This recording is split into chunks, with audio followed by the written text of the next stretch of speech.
sa Middle East can really help her in showing and contrasting herself to BBM because he is performing the leadership role.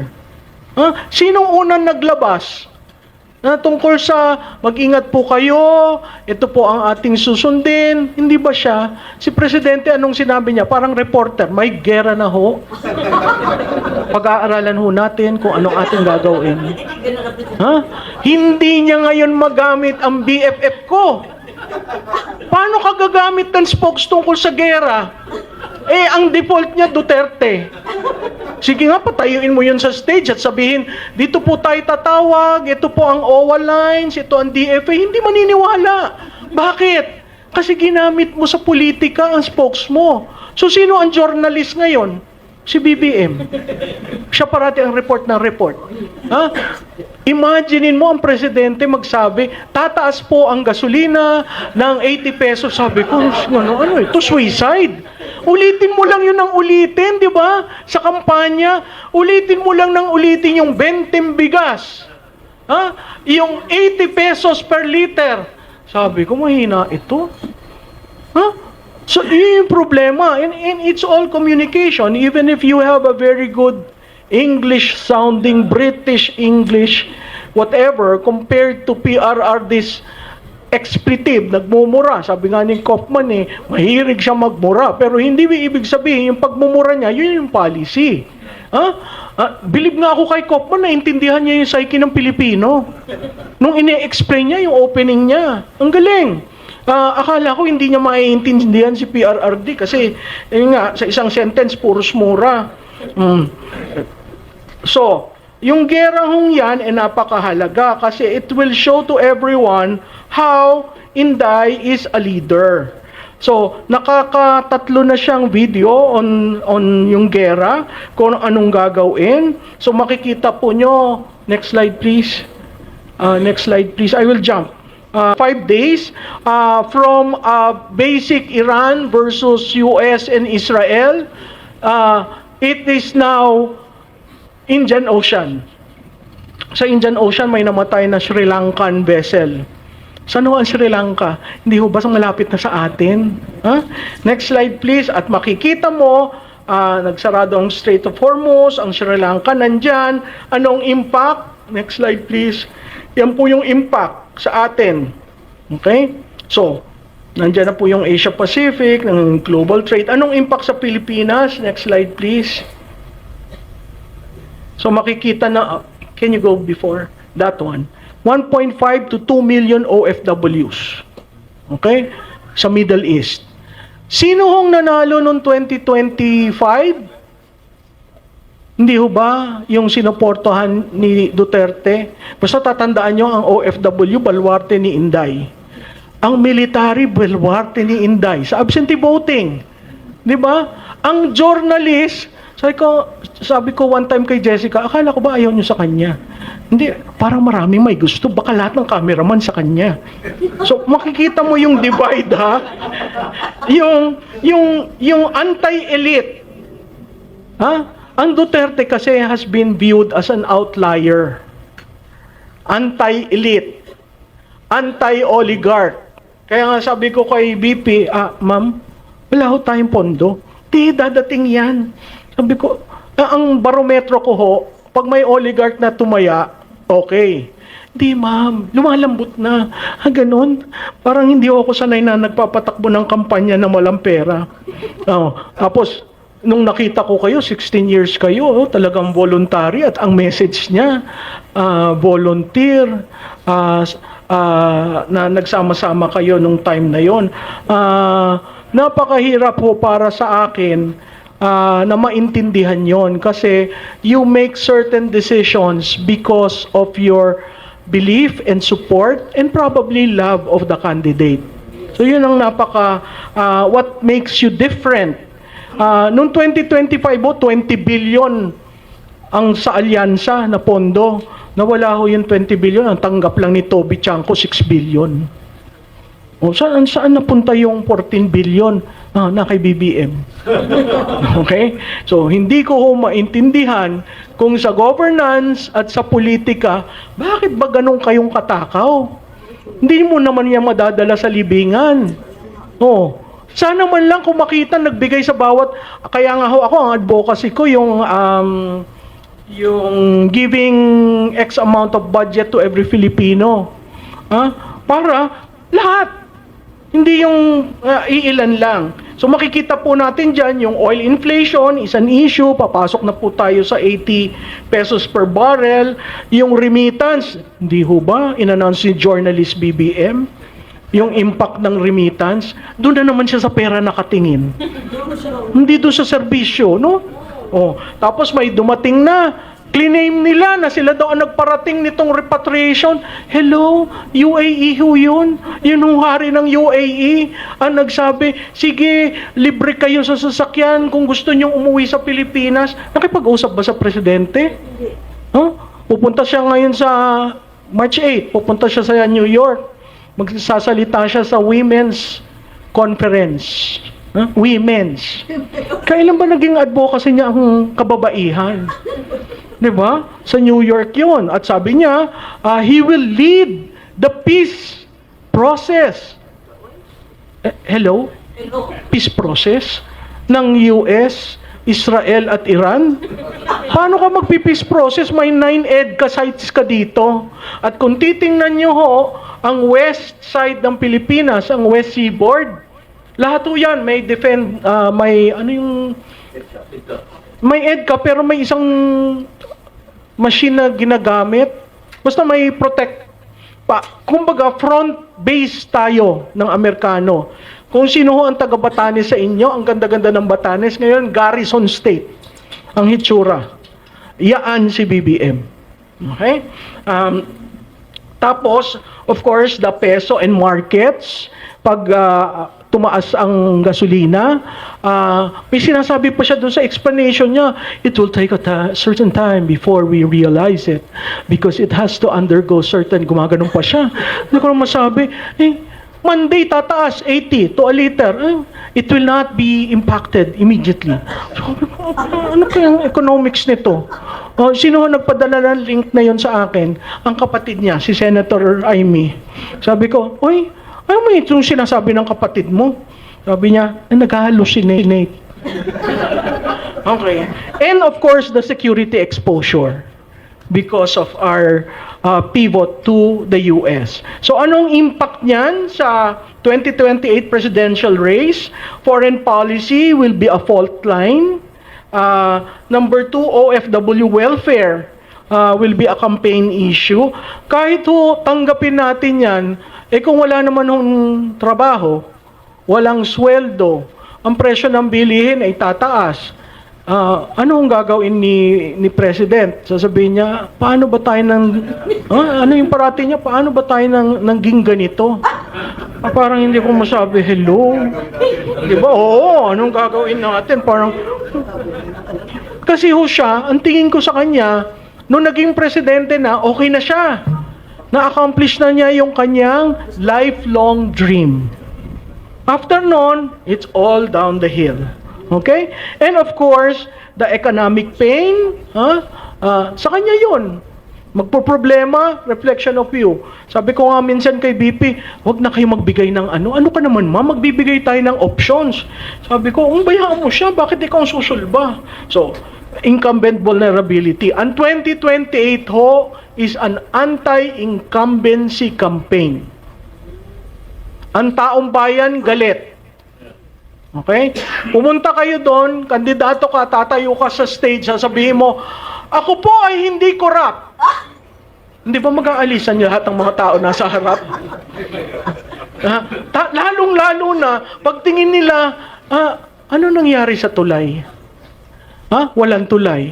O substandard. Okay? Marami pa po tayong bagyong dadaanan magmula ngayon hanggang eleksyon. That will always be a reminder to the voters. So bakit ko po sinasabing anti-incumbent? Kung ikaw ay may allocable, ayaw ng tao. Kasi hindi mo ma-explain saan mo dinala yung allocable mo. That's right. So tayo, iulit-ulit lang natin. Nako, si Konsyal Dayang Hirang, Pipiso lang ang kwan, walang tulong sa amin. Compared kay Kunsihal B, daming perang dinidistribute. Kanino kaya galing yon? Huh? At kung titingnan nyo, in terms of visual, kumuha ho kayo ng picture ni BBM, ni Saldico, at saka ni Martin Romualdez, pareho ho yung hitsura nila ng pagkapayat, no? Para talagang may problema sila. Pero walang remorse. Hindi nagsisisi. Hindi humihingi na pasensya na kayo. Wala. Kahit nga dun sa 18 brave Marines, kine-question lahat yung background ng Marines, hindi kine-question yung pera. 805 billion ang dinistribute nila to that scheme. So maganda ho yung pagka-declare niya. Kasi yung mga, ang sabi ko nga sa kanya, alam mo ma'am, maganda yung declaration mo. Bakit? Punta ka sa palengke, yayabang ang mga Duterte. Ha? Kung maglalakad, may beat. Sabi ko, bakit to? Dati, ma'am, ngayon may leader na. Yeah. Oo, may lito to. Ha? Taga-palengke yung nagsabi sa akin noon. Oh, talaga? Oh, sa 7-Eleven, may habang na. Pinag-uusapan siya the day after her declaration. And I thought that would be a 3-day news cycle. Hindi ho. Yung 5th day, siya pa rin ang pinag-uusapan. So napilitan ng administrasyon now to play her game. Ha? Sino sinasabi? Si John Vic. Sino sinasabi? Si Ping Lacson. Seriously. Pag tinignan mo ang numero, paano yan? Kahit i-declare nyo ng lahat. Alam nyo kung bakit? Yung endorsement ni Presidente walang value. It's the same as alyansa. Walang value.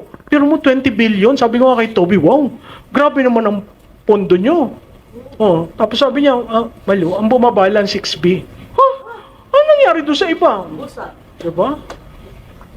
So, imaginein mo last minute, ad lang. Yun nga ang ad na itim, hindi pa ako pabor doon, pero, di ba? Nakasabit si Aimee sa number 12. Marcos yun, ha? Hindi sinuportahan ng kapatid, ginastusan pa ng First Lady. Sino nagpapanalo sa kanya?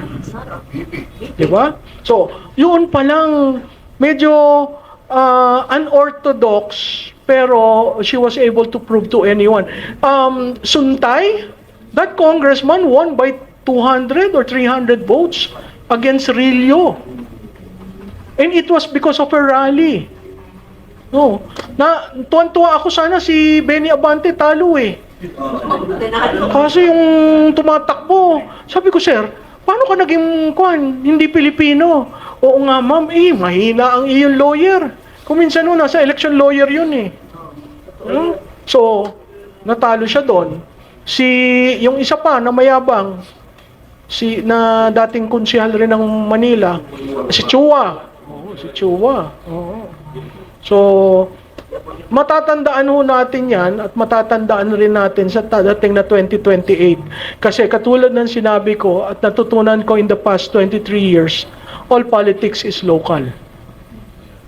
And in that terrain, Inday is number 1. Kung mag-focus kayo na mag-focus sa impeachment. Pero handa siya. So, nandyan yung impeachment complaint, at saka yung ICC. Nakita po natin ang presentation of charges ay ginawa na. Sinasabi nila durog na durog ang Duterte. Ako ho, sa analysis ko, hindi ho. Kasi ang Duterte ngayon, through PRRD, became a global icon. Yeah. Pinag-uusapan. Yes. Diba? Whether mali siya, whether negative or positive, pinag-uusapan. At maraming nagsusulat ngayon internationally on the kind of strong leader that countries should follow. So, at lumalabas po, dahil dito sa Brave 18, ito naman palang si Trillanes kasama na naman dun sa ginagawang pagligaw sa ICC. Kung titingnan nyo po, ang storya ng Duterte tungkol sa how should I put this? Three characters, three individuals. Sonny Trillanes, who wanted to be vice president to PRRD, and he was given the door, no? Laila de Lima, who was jailed, and of course, babalik at babalik yan. So may mga personal na rason. Yung pangatlo ho ay si BBM, no? Bakit kailangan nating isama si BBM sa usapan? Kasi ho, wala naman ho pinakitang masama si PRRD. In fact, since the time of President Cory, pinag-uusapan na paano babalik ang mga Marcos. Okay? Parating may Pangulo, tinatanong, pwede bang ipalibing nyo sa libingan ng bayani? Anong ginawa ni PRRD? Early on in his administration, he chose to use his political capital to bury the guy at libingan ng bayani. So, kung ito hindi nasa isipan ng ating Pangulo, hindi ang problema kay PRRD, ang problema nandun sa Pangulo, no? So, history na yan, kasaysayan na ho yan ang nag-set niyan. So, kailangan po nating maintindihan ang mga bagay-bagay na ito na kahit sa international may Duterte pinag-uusapan, pag may kilala kayong international media, tinatanong, how will she be different from the father? So, internationally, everyone knows PRRD. ASEAN level, everybody wants him. Why? Because the mold of leadership sa ASEAN is strong leader. Wala hong nahahalal sa ASEAN na malamya. At pag malamya, naaalis. Kita niyo nagkudeta, no? Sa Myanmar, sa Thailand, sa Cambodia. Strong leader talaga ang prototype ng leadership sa ASEAN. So, apart from that, makikita nyo rin na napakahalaga na pag-usapan, next slide, yung Duterte as a competitive frontrunner. Bakit to competitive? No? Dahil rinidefine niya yung arena na hindi na siya defendant, ngayon siya ay frontrunner. Kasi siya ang una nag-declare. Ngayon, may mga analyst na nagsabi, hindi, magiging katulad yan ni Binay at ni Villar. Kaya po, siguro dun, yung ilan sa inyo na nakakita, parati ho akong sinasabing DDS, sinasabi ko hindi ako DDS. Bakit ho? Nahihiya ho ako doon sa original na DDS. Kasi noong 2016, kay Binay ho ako. Si Binay yung kandidato ko. Yun yung first time ko nakikita si PRRD sa mga debates. Parati ho niya ako linoloko na parati ho ako may dalang mga box at folder. Sabi niya, Day, ano yan? Sabi ko, sir, platform ho namin. Alam mo, wala akong platform. Sabi ko, sir, kay Binay ho ito. Sabi, hindi, pakita mo lang sa akin. Sabi ko, ano ba itong kandidatong ito, no? Pangalawa namin pagkikita, nahiya naman ako sa kanya kasi, sir, nakabarong ho lahat ang aakyat sa stage. Ganun ba? Hindi ba maganda itong suot ko? Hindi, sir. Sa Pangasinan ho yun. Nagpabili siya ng barong sa palengke. Tapos sinanap niya ako. Sinabi pa niya kay Jojo Binay, asan yung may dala parati ng yung plataforma mo daw? So sabi ni Jojo sa akin, bakit alam na plataforma? Sir, tinatanong, kinukuha. Ganun ba? O di, tinawag ako ni Jojo. Ito. Digong, ito si Malu. Di, formally, nagkakilala kami. Doon sa debate sa Pangasinan. Sabi ko, sir, ba't mo ko hinahanap? Papakita ko sana yung barong ko. Suot na niya.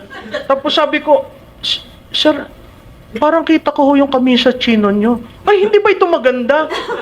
Ay, sir, si Mayor Jojo, ang daming dalang barong. Si BP Jojo, ang daming dalang barong. Ganun ba?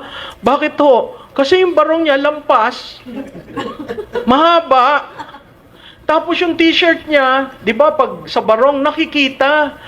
Tapos naka-maungho siya. So sabi ko, sir, ibaba mo yung t-shirt mo para hindi, ganun ba? May ganyan-ganyan. Alam mo naman sa amin, wala kaming ganyan-ganyan. Sabi ko, sige. Pagkatapos, sir, wag mong i-roll yung barong. Bakit Makati?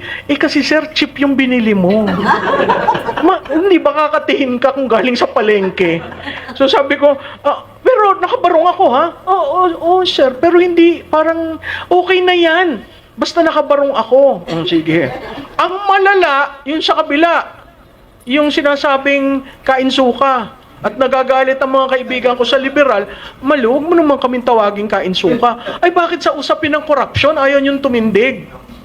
Simple lang. Kung mahal niyo si Marcos, hindi sige, mahal niyo na. Pero sa 1.5 trillion to 1.9 trillion, wala kang sasabihin? 'Di ba? Parang may mali doon. Bakit ito napakahirap pagsamasamahin ang Pinklawan, ang Dilawan at ang Makabayan? Ay kailangan ho kayong maglista. Bakit tayo nag-a-alliance building? Sino ang sa taas? Sino ang pangalawa? Paano ang galaw natin? Okay? So marami ho dyan. At sila daw ang opposition. Sabi ko, paano kayo naging opposition? Kumbaga sa trade union, parang kakampi rin ng management, no? Kaya sabi ko, dun sa mga ibang nandun sa Dilaw, sabi ko, ang hirap niyan, paano kayo tatayo ng stage? Sabi niya, hindi, ayusin namin. Magkakaroon kami ng kandidato. Pero hindi kayo opposition. Si Inday, anti-Marcos Black. Klarado. Diba? Ang kalaban natin si Marcos. Ang gumigiba sa kanya si Marcos. Ang ekonomiya kaya ganito si Marcos. Ang peso kaya nag-59 na ho kahapon ha. Naghihintay ako ng 60 si Marcos. Ang reaksyon niya sa Iran versus US, Israel, napakahina. Si Inday, meron siyang 1, 2, 3, 4, 5 na gagawin. Sino ang may pondo? So magaling lang kayo sa paggamit ng pondo. Yun nga ang maleta diplomacy, no? Kaya nakikita natin yung maleta, lokohan ng lokohan. Pag daw nagsasharon ka sa pagkain, ang tinatanong na, may maleta kang dala? Ano yung mga issue? There is the West Philippine Sea. Ang sinasabi, si Sara daw ay pro-China, na ilang beses na niyang sinabing hindi. She is pro-trade and pro-Philippines. There is the ICC and drug war legacy. Kaya po ang CBCP, ang mga Katoliko, mga bishops, ayaw siya kasi ang suma total niya, manalo yung anak, balik na naman ng EJK. So yan yung kinakuan. Of course, the economy and inflation, nakita naman po natin ang utang natin nasa 18 trillion na ang utang ng Pilipinas. Nakita po natin ang parati na nating namimiss yung GDP. 2 quarters na po nating namimiss yung GDP. Tapos may kwento na 1.5 trillion to 1.9 trillion ang nawawala. Ano po ang napakasama dyan? Wala ho tayong infrastructure. Ang infrastructure program ay multiplier effect. Nag-hire ng tao. Naalala niyo ho si PRRD during the COVID? Siya yung continuous. Kaya hindi nag-contract yung economy. Kasi tuloy-tuloy ang pagpapagawa. So tuloy-tuloy ng mga may laborers, ang hardware, ang semento, binibili, tuloy-tuloy yan. That is multiplier. Ngayon ho, walang multiplier. Kahit ho yung foreign FAP, what's that? The foreign counterpart, marami ho tayong big projects. Ang parte ho ng continuity ang pagpapatuloy ng mga big projects na sinimulan ni PRRD hanggang ngayon. Ano ang ginawa nila? Kung nakikita niyo yung tunnel, that one, it's causing a lot of delay. Bakit? Kasi yung foreign part na parte ng Pilipinas, ginalaw nila. So paano matutuloy yon? Yung foreign counterpart na yon ay based yon sa pag-uusap ng government to government. Noon ho ako nasa gobyerno, parating sinasabi sa amin, kung wala kang budget, huwag mong pakialaman ng foreign accounts. Kasi commitment yan ng government to government. Ano hong ginawa? So ganito ho tayo ngayon, wala kang nakikitang nagtatrabaho, karamihan local. Wala kang nakikitang national. So that is a problem. The impeachment saga, you've seen how it is. They had 54 sa committee. They are just looking for 52 sa plenary. Tingnan mo natin kung makaka 106 sila for the 1/3 referral to the Senate. Ano sa Senate? Again, meron na naman propaganda lumalabas. Sa Senado ho, 2/3 of all members, which means 24. Ay, hindi ko maintindihan, inuuga ang oposisyon. Ang opposition ay 9. Ang minority rather is 9. Ang majority is 15. So, ang 2/3 of all the members is 16. So, yung ginagawa nilang strategy, ugain si Cheese, si Joel, at saka si Jinggoy, may not work for them to get the 16. Diba? At tingnan ho nyo dun sa 15 na majority. Naandun ang 2 Bilyar, naandun ang Cayetanong isa, si Pia, naandun si isang Estrada, si JV. 4 yan. Sino ang re-electionist sa kanila? Si Mark Villar. Okay? Si JV ba re-election? I think he is. So kung titingnan nyo, saan manggagaling yung babaliktad? Isa lang ang mag-cross. Okay? Ngayon, ang medyo problematiko dun sa ating kandidato, pinag-uusapan na mag-resign kung sakaling mai-impeach, hindi niya gusto mag-resign. So she will go through the bloodbath and, kung sabihin na guilty ako, impeach ako, di wala ng kandidato. Pero, bago dumating doon, marami pang mangyayari. Okay?